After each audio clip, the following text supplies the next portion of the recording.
嗨，于林。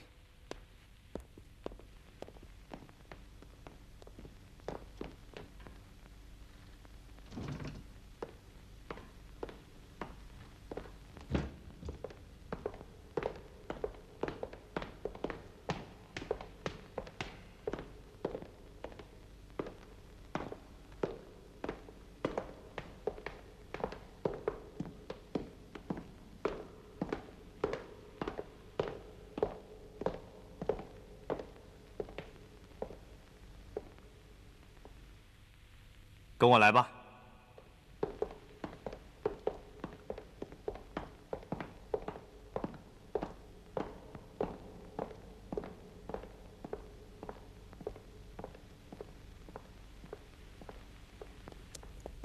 等着吧。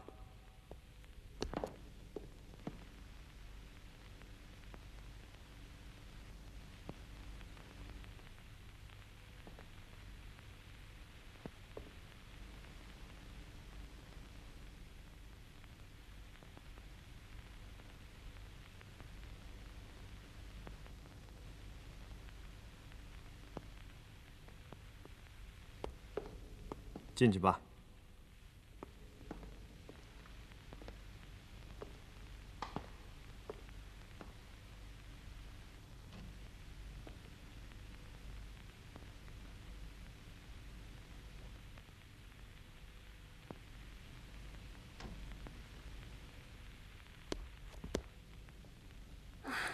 于林先生，顺基，过得好吗？听到您来的消息了，快请坐。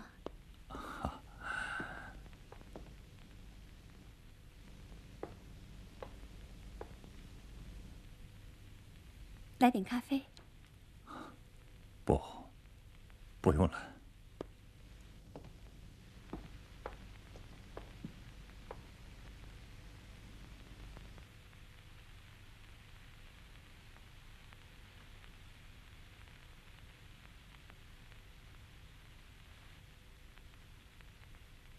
听到您来的消息，开始我难以相信。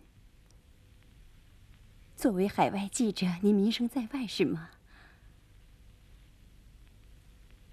您在英国生活的怎么样？怎么说呢？大体上说，我生活上一直感到满足，但是只有一件事一直在折磨我。什么事啊？对顺基你的思念。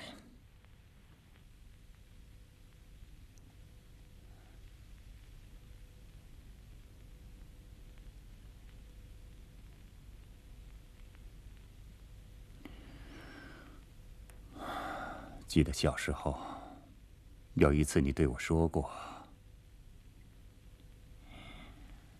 再过10年、20年，世界上的一切都变了。可我们俩的心是永远不会变的。是那样说的吗？我可全忘记了。看样子流走了很多岁月。是啊，已经流逝了10年的岁月。我们的爱情也像流水一样永远流走了。我相信于林君也会理解的。听说你的家属在伊斯坦布尔。是的。去过故乡吗？没有找到适当的机会，没去过。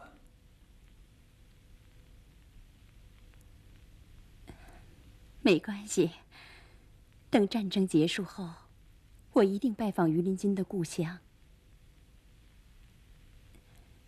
那时您能让我观赏牡丹峰吗？那是不成问题的。谢谢您。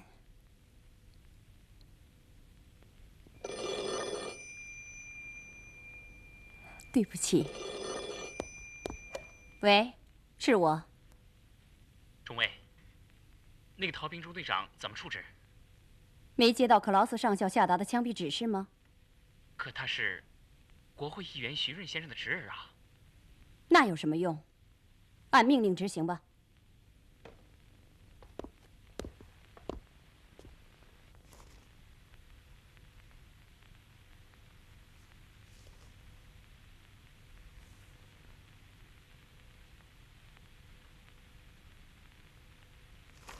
听说你想去锦华前线？是的。那儿很危险啊。躲避危险的地方，算什么记者？还是与众不同啊。那么，您想去英国旅团的目的是什么呢？我们英国人非常想听听自己士兵们的心声。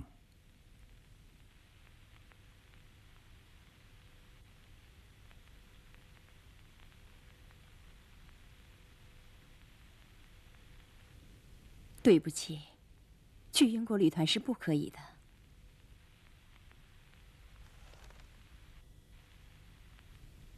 那为什么呢？请不要往下问。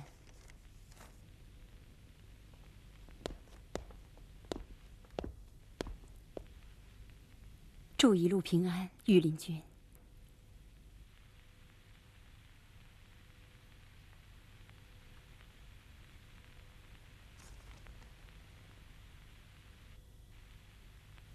再见。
共产军到汉城时，金顺基作为老狐狸的谍报员四处活动。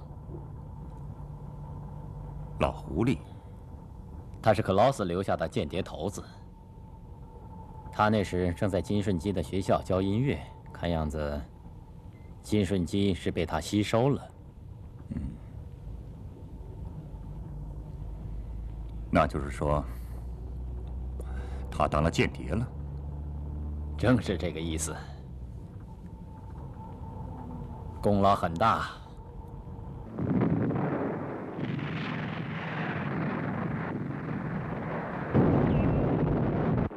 大白天，他爆破了共产军的弹药库，还引导飞机轰炸。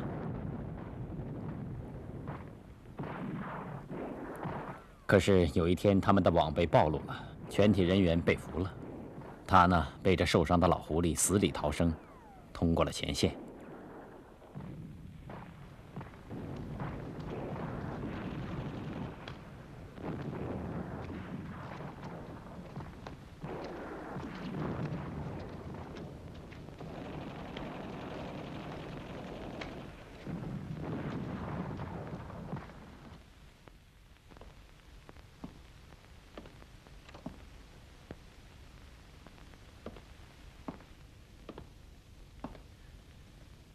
祝贺你的成功。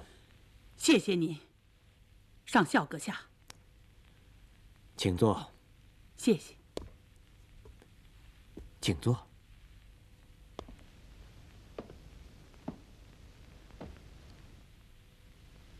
上校阁下，这是日前说过的金顺基。这次也是在金顺基的帮助下顺利的通过了。我知道。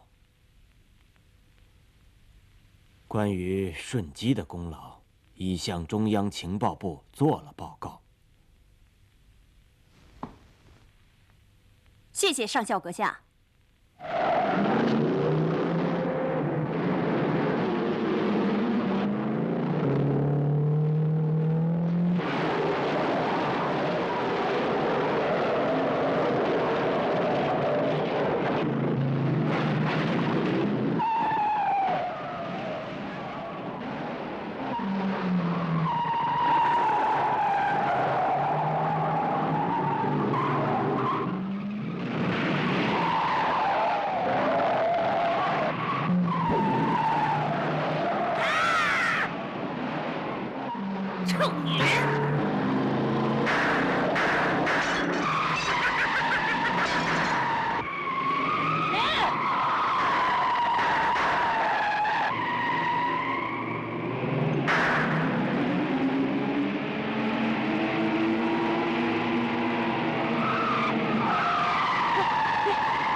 将勇猛的顺基任命为八军谍报队防谍中尉吧。明白了，上校阁下。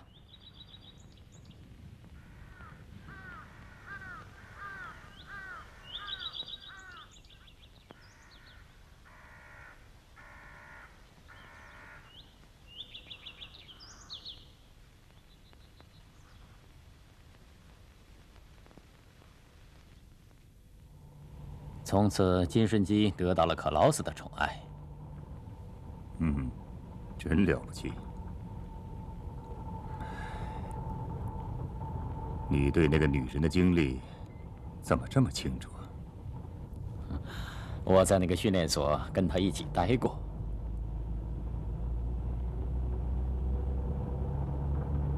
这么说，你也是？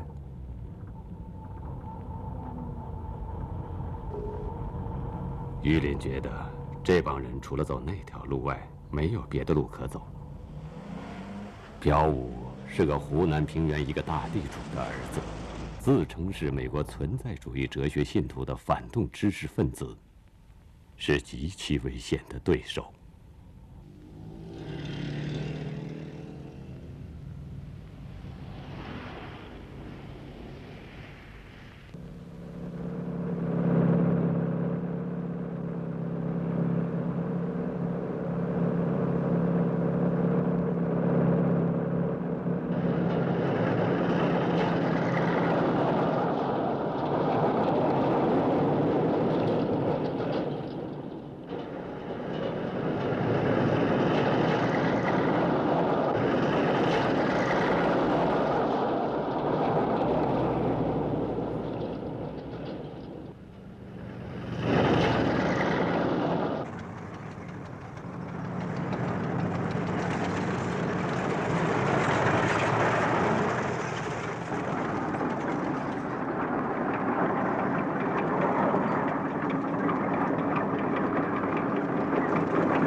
这是界限。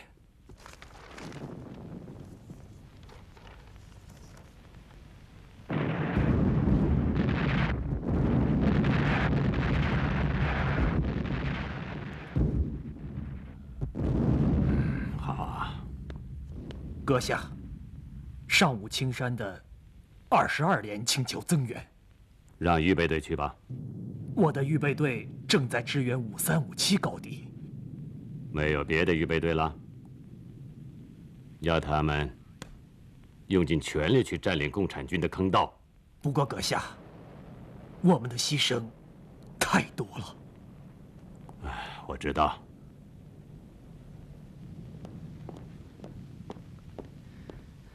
阁下，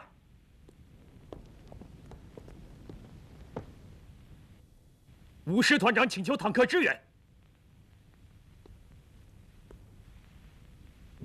他想坐坦克上五青山挤吗？坦克部队已经不存在了。如果23连突破了山梁，就来告诉我。明白了，阁下。我该吃饭了。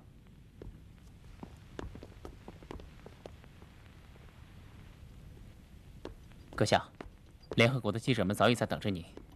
告诉他们我太忙，不能会见。军团长阁下，您好。哦，朴武军什么时候到的？啊，今天早晨到的。是吗？来得正好。战斗进行的怎么样？照常进行。哦，你还没吃饭吧？一起去吧。哦，不是我一个人来的。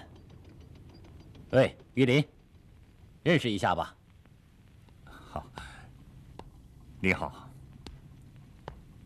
我是伦敦新闻社的，以前说过的那位朋友。我叫于林。很高兴。俗话说，朋友的朋友是我的朋友。你的文章我读过。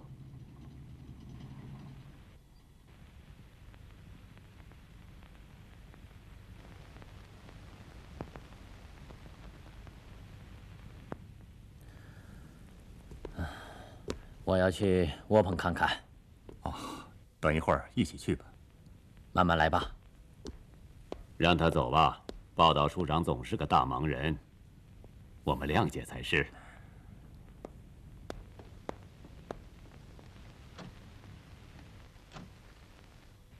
他是个刚毅青年，50年北进时是个军团搜查中队长。全千里一带的赤色分子，几乎都是被他消灭掉的。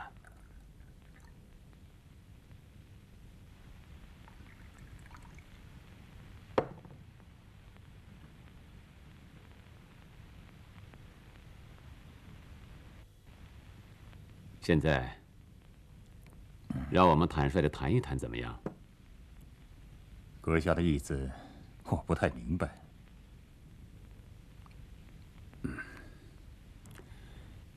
你对韩国的战争怎么看？这个问题太大了。阁下好像要了解我的具体见解似的。譬如在韩国战争中，我对政府的立场、态度等等。我非常看重你的率直个性。对于这个问题，我与朴武军的看法是一致的，但是对这场战争的命运还难以估计。果然说的正确。第二，依我看，李承晚总统在目前情况下已无能为力支撑这场战争。失礼了，请多原谅。这种话不该说呀。对不起了，不过来韩国后，我感到不是靠行动，而是靠嘴升官发财的人太多。我指的是连手中的权力都不会行使的那些人。的确是这样。政府里会吹的傻瓜繁殖的太多了，所以我们军人打起仗来非常吃力。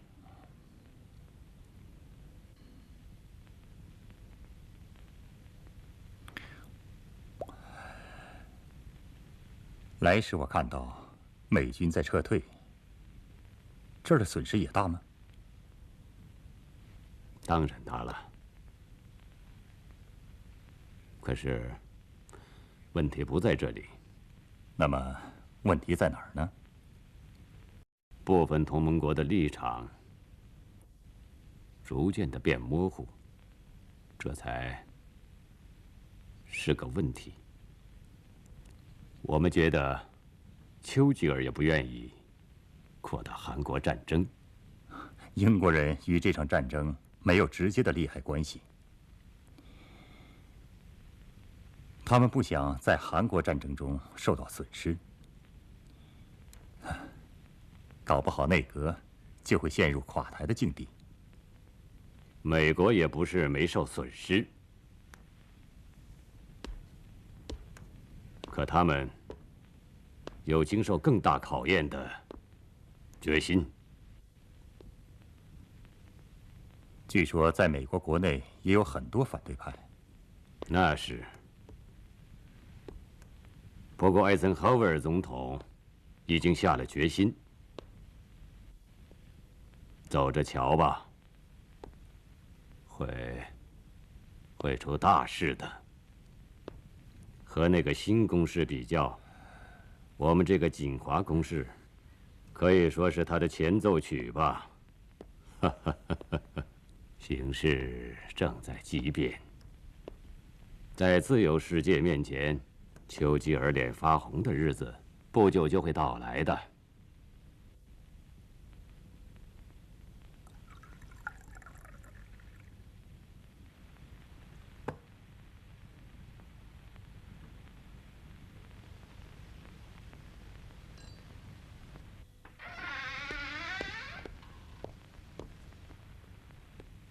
倪总好。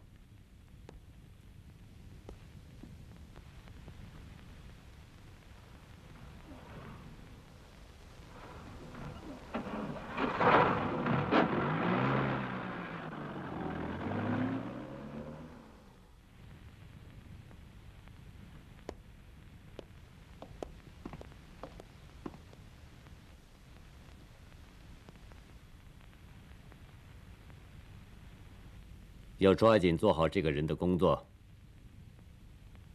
别的事情往后放一放。明白了。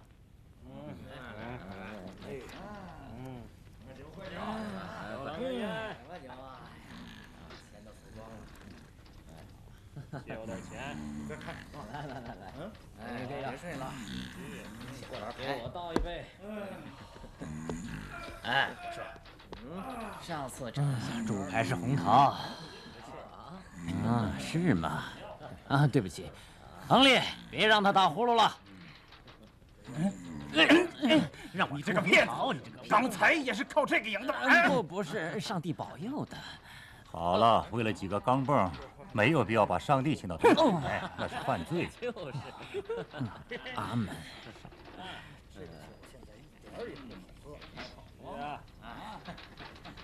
到你了，快点！好了，收起来吧，中村，你又输了。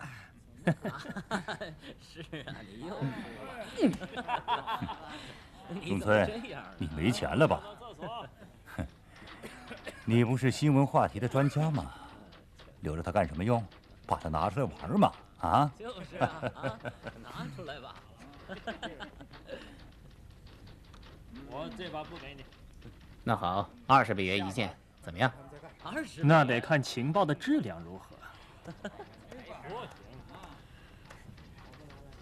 我说那好吧。吉田总理就和旧日本帝国军的海军大佐渡边做了3个小时的密谈。是吗？渡边现职是什么？日本武鹤渔业组合的主任。吉田是向退役的渡边请教烤肉的方法吧？嗯。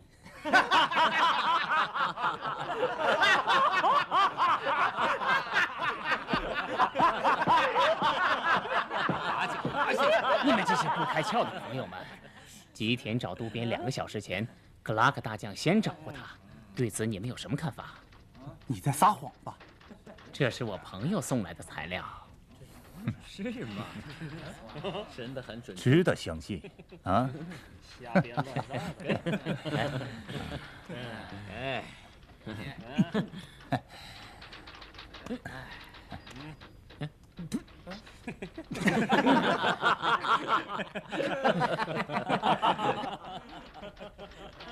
中村说的并不是谎话。渡边是2战中指挥马尼拉、新加坡，还有雅贝岛登陆战的前日本帝国军海军大佐，他是闻名的登陆专家。现在是在日本人还在保密的海上保安厅管船科里担任要职。于林正是了解这一点。克拉克为什么接见渡边？吉田又为什么找他呢？这和身在善说的艾森豪威尔的新攻势又有何联系呢？如果于林知道了1950年9月仁川和圆山登陆的幕后策划者就是渡边的话，就凭这一点，他很容易做出问题的答案。可是近几年，他对渡边之流没有加以注意。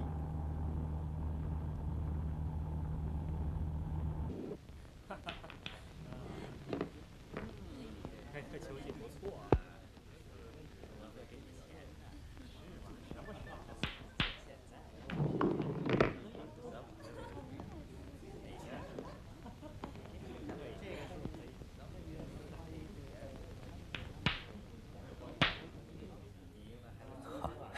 请。几天后，于林从台球场上结交的美远东海军司令部联络军官列布尼兹那里得到了贵重的资料。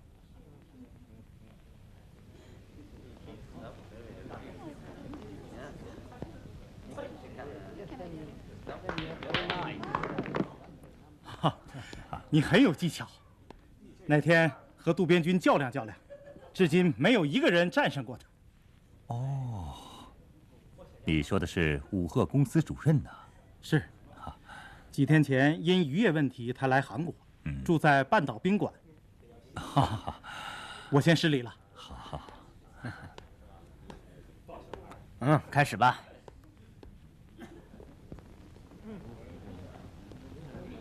喂，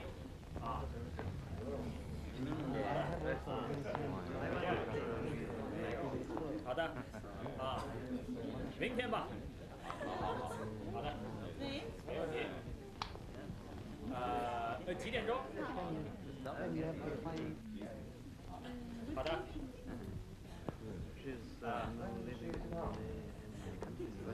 不用那么多。走吧。行了。Hello. Hello. Oh, yeah. 明天几点钟？渡边并不是为渔业问题出入朝鲜的人物。于林认为，渡边与艾森豪威尔的新攻势有关系。日本人不可能单独参加新攻势作战。如果把渡边手下的100艘舰船全部动员出来，参加东西海岸的登陆战，那也只能充当先遣队罢了。那么登陆主力至少也应有300艘才行。假如艾森豪威尔的新攻势就是登陆作战的话，那么过不了多久，美太平洋第7舰队全部主力就会拥进朝鲜海峡。于林的推理是正确的。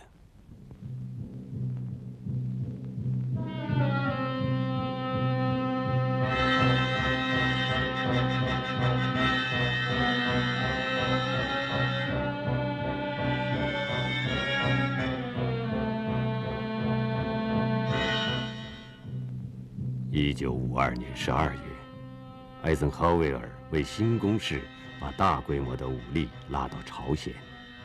夏威夷的第7舰队航空母舰，要科斯卡的第90机动分舰队，美16军团，加利福尼亚的美陆军42师和45师，以及11陆战队，欧洲第3空军的一部分，把这些都推进了朝鲜。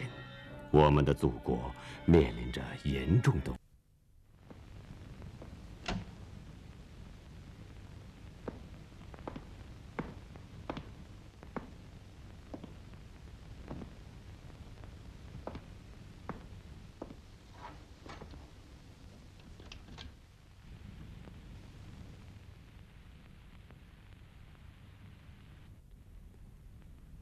榆林正在设想尽快向本部发送第1个情报的方案。他一到汉城，就用自己第1篇报道，让报务员洪植和他见面。从那时起，他一直以忐忑不安的心情等待他的回应信号。可是不知为什么，洪植杳无音信。请进。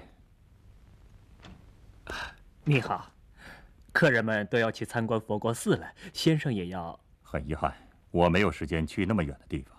啊，是，那以后，啊。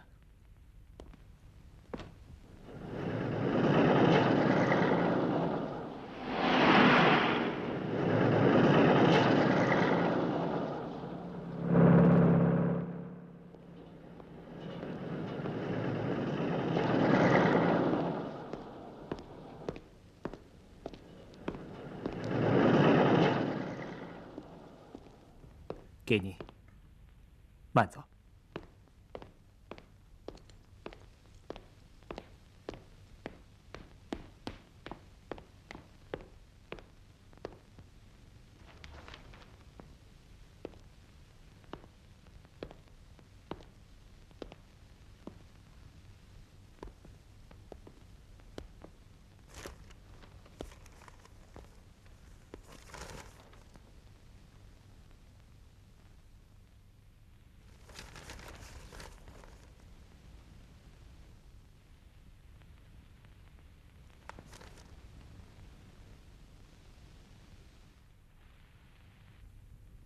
接到传出的指示后，12日午前9时，在仁川港第2号码头等候。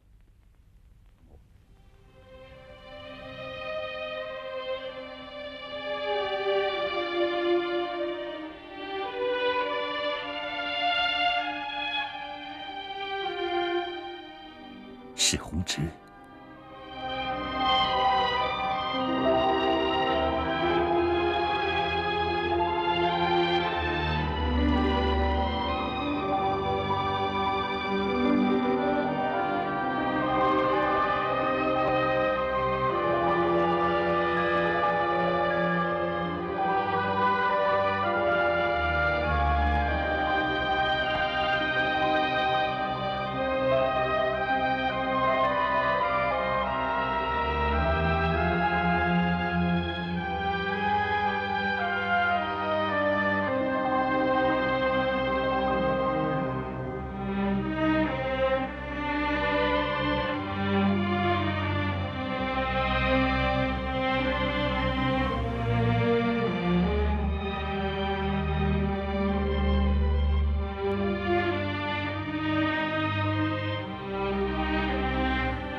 鱼爱咬钩吗？小鱼崽太捣乱，不爱。这附近在哪儿能买到鱼饵？去古城址看看，那里有卖鱼饵的。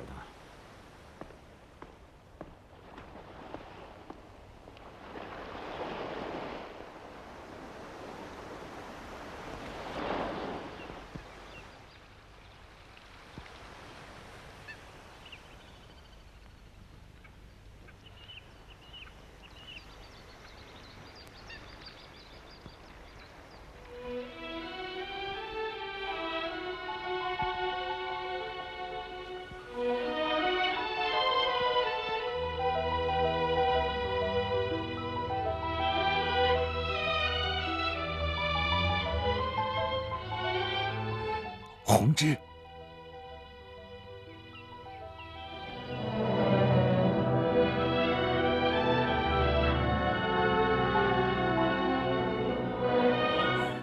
玉林，我的好朋友。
那是什么呀？看吧，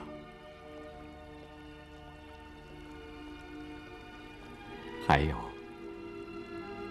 这也是。快靠前坐，你总在外国跑来跑去的，不可能吃到这玩意儿。辣白菜，辣椒酱，这是我今天早上给你煮的鲻鱼汤。我快给你热一热。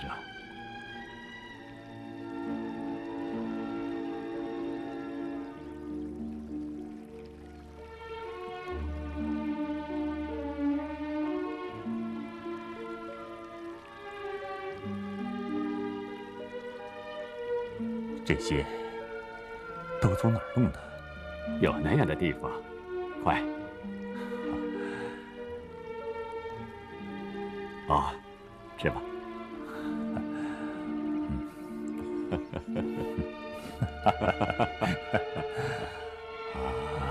哎呀，我忘了。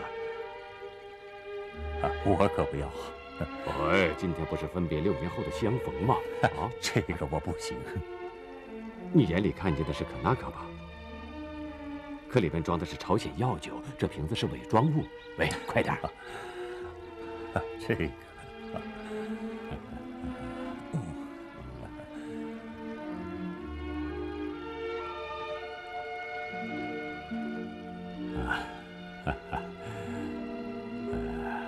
为谁举杯呢？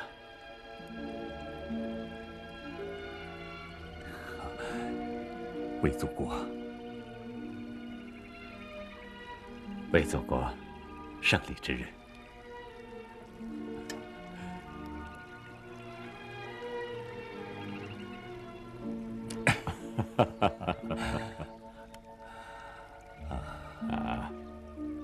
喂，喝吧。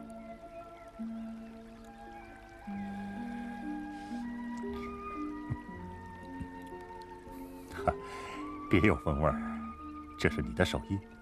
按照我的处方，要一位女人做的，是经营一个茶馆的人，很熟的。哎，不要眯着眼睛看着我啊！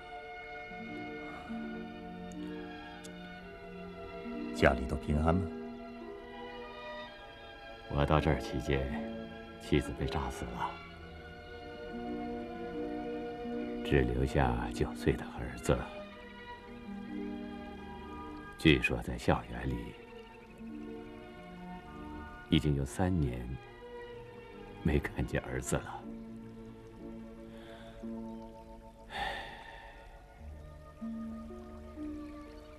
原定要在今年秋天把我调回去，可你这个大人物的到来，又临时让我留下来。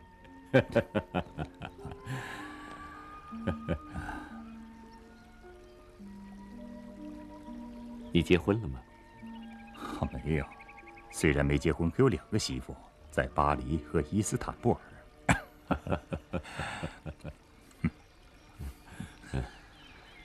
你见过他们吗？没有，连影子都没看见。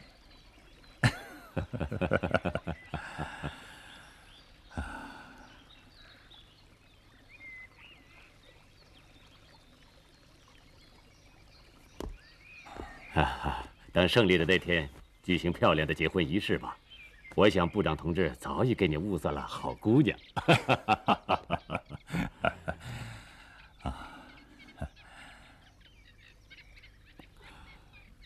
到那时候我当伴郎。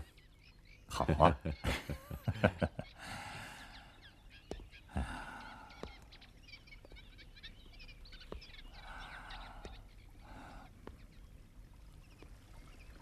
和本部能联系吗？当然。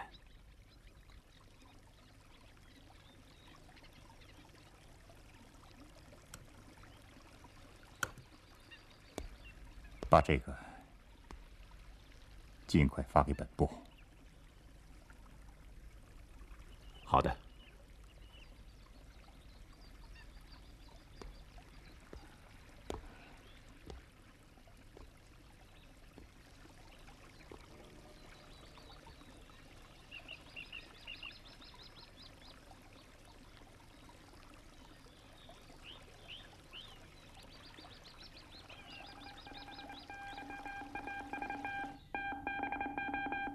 牡丹丰收，艾森豪威尔在和平的烟幕下，极其秘密地策划着叫新宫市的大规模军事阴谋。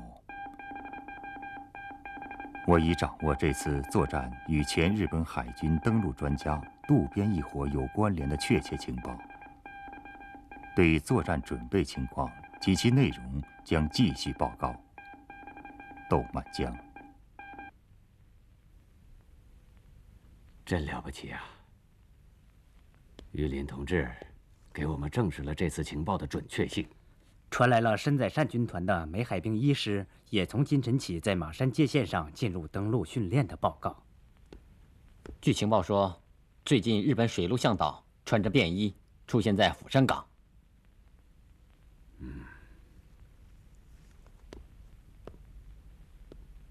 同志们，一切都按照最高司令官同志的预见进行着。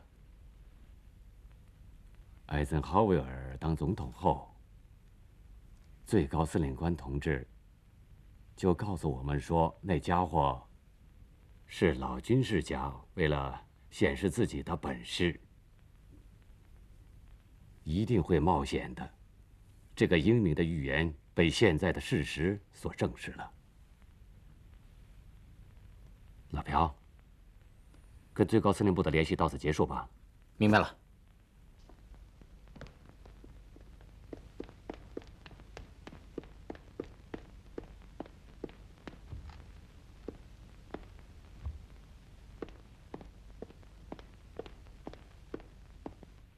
部长同志，金刚石那里来了紧急报告。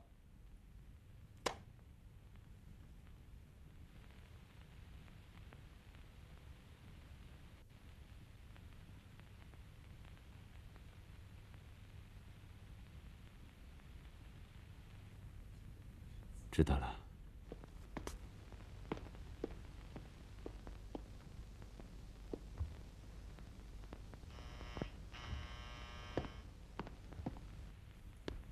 吴科长同志走了吗？他还没有走，叫他马上到我这儿来。明白。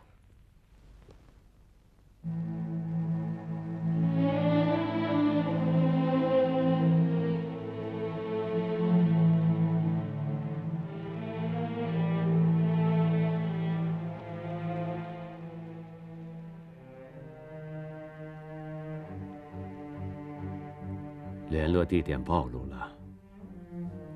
据金刚石的报告，是有个密探给破坏的。洪之同志和榆林下次接头的时间是哪天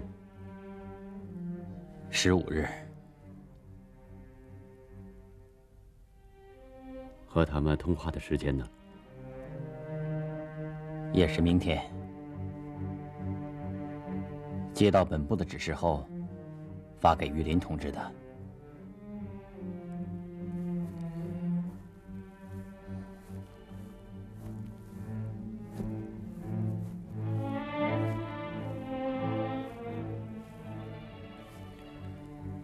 首先给洪直同志发报，然后告诉榆林同志新的联络信号。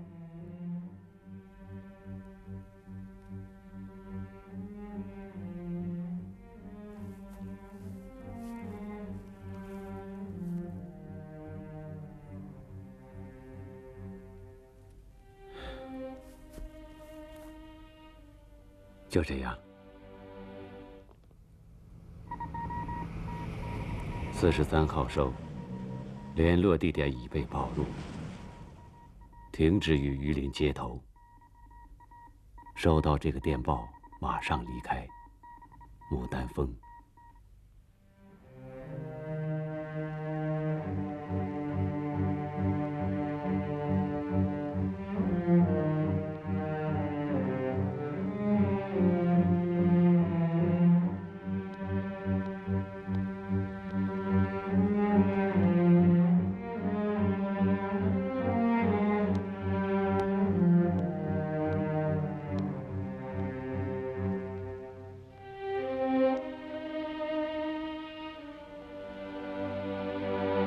快点，快快快！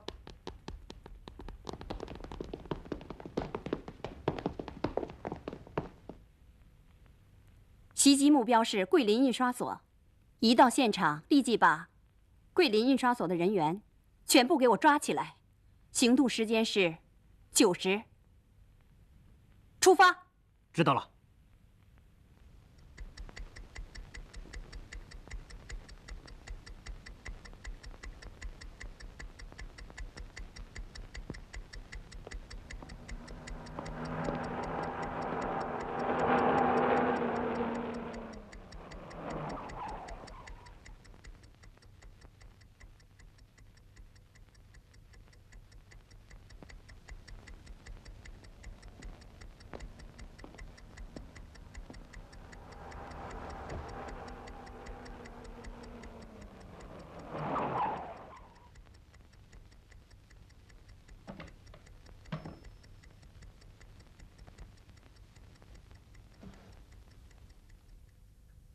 原定再过一会儿，他就和榆林见面的。榆林可能不知道这个联络处已暴露了。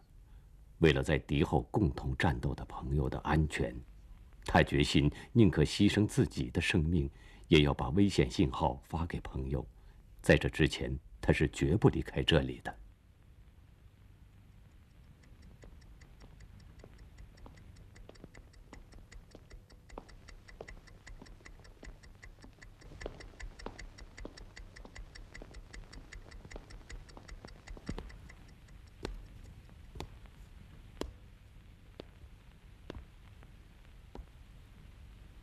15分钟后，榆林会打电话来的。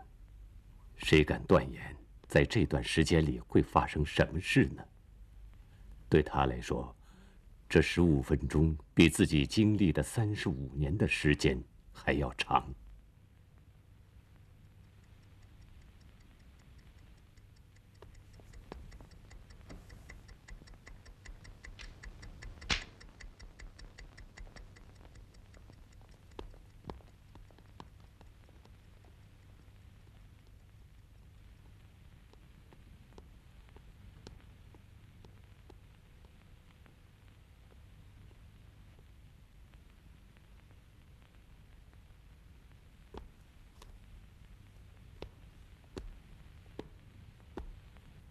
啊，你好。快请进。今天没顾客吗？是，对壮丁又下了新增命令。哦，对了，劳驾可以用一下电话吗？可以。好，谢谢。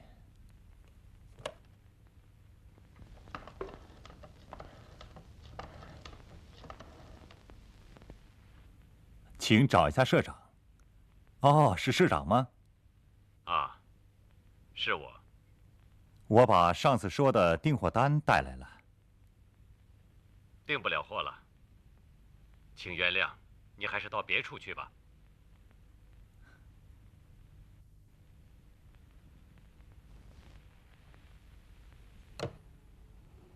包起来，一个也不许漏掉。是，快点，快！快！上去搜！快！你去那边。是。快点！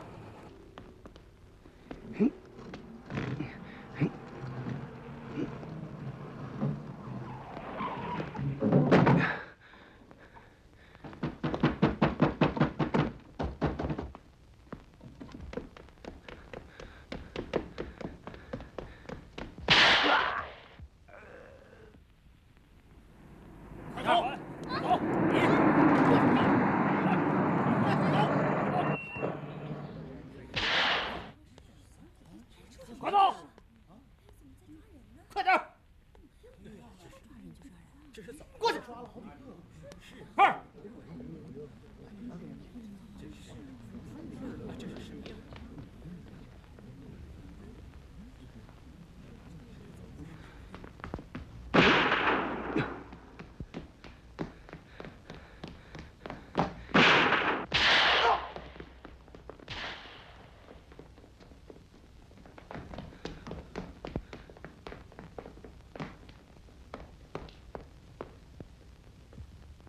别放过要抓活的！